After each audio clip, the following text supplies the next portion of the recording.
Hi, my name is Gerhard Gschwandtner and welcome to Selling Power TV. Today we're in beautiful San Francisco with Noam Bihar. He is the Managing Director and CEO of the Sales Readiness Group. Gerhard, thank you. Great to be back with you.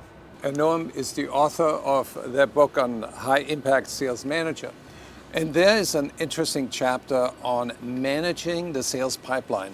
Why is this so important to you? I think that managing the sales pipeline is a key skill for managers. Today, if you think about the pretty much consistent use in most organizations by CRM systems, and by learning how to manage an effective sales pipeline, what we're really looking for is the ability to produce accurate sales forecasts.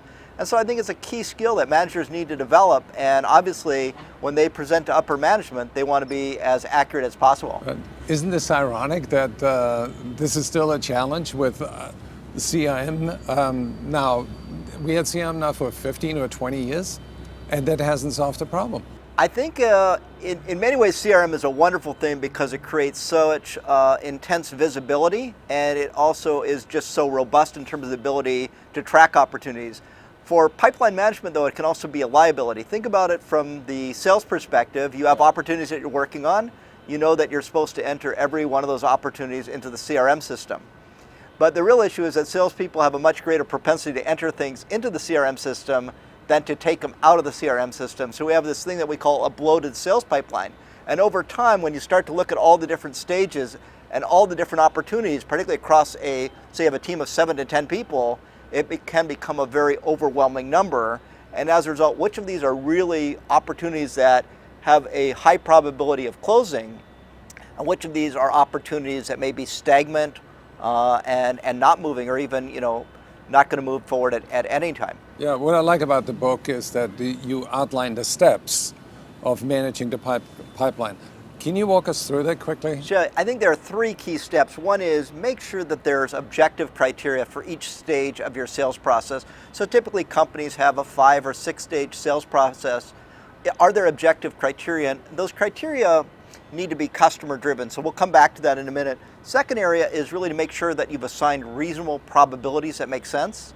And the third area is to track velocity. So at what rate is an opportunity moving through the pipeline? And maybe even more importantly, at what rate is it moving through that particular stage? Right.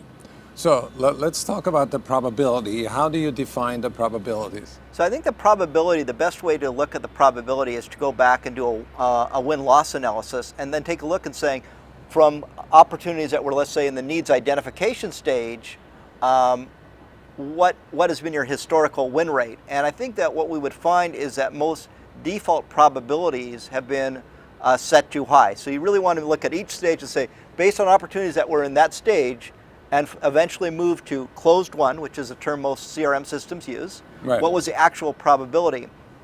I think there's another issue, though, that comes even before the probability, and that's really what are the criteria for each stage, because if you have too many things in that stage and you assign a probability, again, you're going to come up with way too high a sales forecast. So you have a probability for every stage.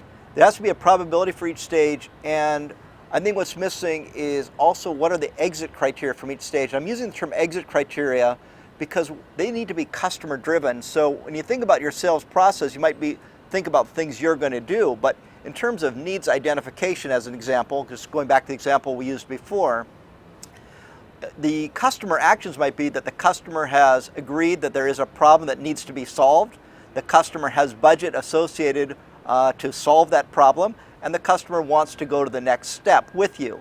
So what we often find is that the criteria are not objective, and so different salespeople will interpret different stages. Also, it's great for a coaching conversation. So, hey, if we're going over an opportunity, does it really meet these criteria? Right.